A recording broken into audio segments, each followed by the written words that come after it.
On the day you've scheduled your Roof Maxx service, here's what happens. We'll take a look around your house to be sure that there is no chance anything can be damaged during our process. If you've opted for a roof tune-up, that's what we're going to do first.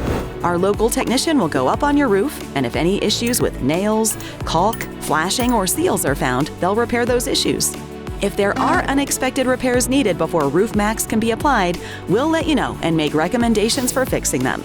Next, we'll do a bit of a pre-treatment, removing debris like sticks or leaves. Typically, this first part will take less than an hour.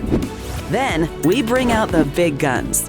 Our technician will spray your roof with the Roof Maxx treatment, and how long this takes will depend on the size and shape of your roof, but should be somewhere between 30 minutes for small, simple roofs and a few hours at the most for larger, more complex roofs. The treatment is fast, safe, low impact, and you'll hardly know we were there, except that the roof is gonna look great.